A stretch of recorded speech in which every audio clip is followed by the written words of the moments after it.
मुंबई के पूर्व कमिश्नर के प्रदेश के गृह मंत्री अनिल देशमुख पर सनसनीखेज आरोप लगाने के बाद से प्रदेश में सियासी हलचल तेज हो गई है। शिवसेना पर विपक्ष लगातार हमलावर है और अनिल देशमुख के इस्तीफे की मांग कर रहा है। इसी बीच रविवार सुबह शिवसेना नेता संजय राउत ने एक ट्वीट किया, जिसके बाद प्रदेश के सियासी हलकों में कयासों का दौर शुरू हो गया है।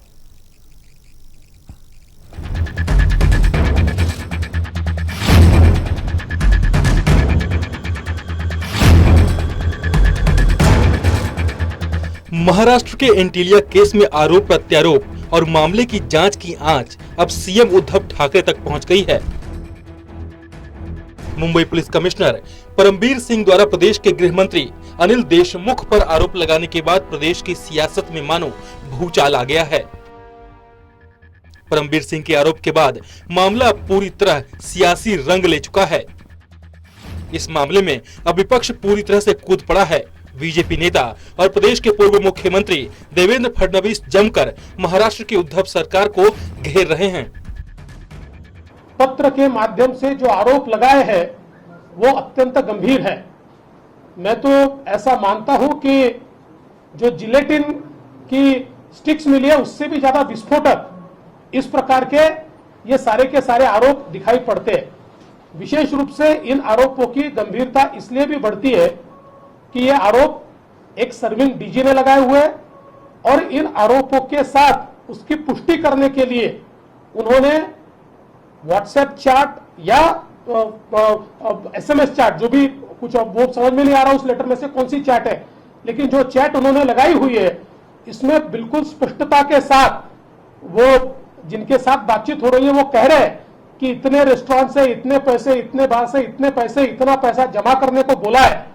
तो ये एक बहुत ही सबल इस प्रकार का एक मैं ऐसा मानता हूं कि उनके खिलाफ एविडेंस है। ऐसे समय हमारी मांग है कि गृह मंत्री जी ने तुरंत इस्तीफा देना चाहिए। वो नहीं देते तो उनको मुख्यमंत्री जी ने हटाना चाहिए और इसकी निष्पक्ष जांच होनी चाहिए। वहीं मामले को बढ़ता देख एनसीपी ने भी मोर्चा संभाल लिया है। एनसीपी के तमाम नेता दिल्ली स्थित शरद पवार के घर पर लगातार बैठकें कर रहे हैं और मामले को कैसे संभाला जाए इसे लेकर मंथन चल रहा है। वहीं दूसरी ओर इस पूरे मामले पर कांग्रेस की चुप्पी ने भी कई सवाल खड़े किए हैं, क्योंकि कांग्रेस भी महाराष्ट्र की सरकार में साझेदार है। 3 दलों से मिलकर बनी महाराष्ट्र की सरकार में अगर एक भी दल अपने पैर पीछे खींचता है तो महाराष्ट्र की कुर्सी अपने आप गिर जाएगी। ऐसे में चाहे शिवसेना हो या फिर एनसीपी या कांग्रेस, तीनों मामले की गंभीरता को देखते हुए संभल कर बयानबाजी कर रहे हैं।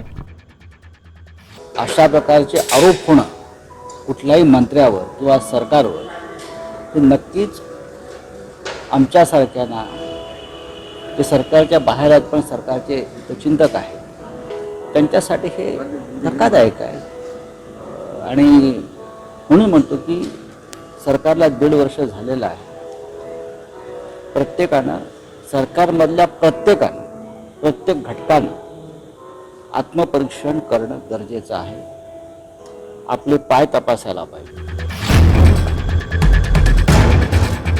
प्रदेश में सियासी हलचल के बीच रविवार सुबह शिवसेना के नेता संजय राउत ने ट्वीट किया। वैसे तो ये महज एक ट्वीट है, लेकिन राजनीति में कई बार एक शब्द के कई मायने निकाले जाते हैं और यही हुआ संजय राउत के ट्वीट से। संजय राउत ने शायराना अंदाज में ट्वीट किया कि शुभ प्रभात, हमको तो बस तलाश नए रास्तों की है, हम हैं मुसाफिर ऐसे जो मंजिल से आए हैं। अब उनके इसी ट्वीट को लेकर सियासी हलकों में इस बात की चर्चा तेज हो गई है कि क्या प्रदेश की सियासत में कुछ बड़ा होने वाला है। सियासी जानकार और राजनीति में रुचि रखने वाले तो यही संजय राउत के इस ट्वीट का कई मतलब निकाल रहे हैं। वैसे भी महाराष्ट्र के गृह मंत्री अनिल देशमुख पर आरोप लगने के बाद से ही शिवसेना बैकफुट पर है। विपक्ष भी उन पर हमला करने का कोई मौका नहीं छोड़ना चाहती है। ऐसे में शिवसेना पर दबाव लगातार बढ़ता जा रहा है।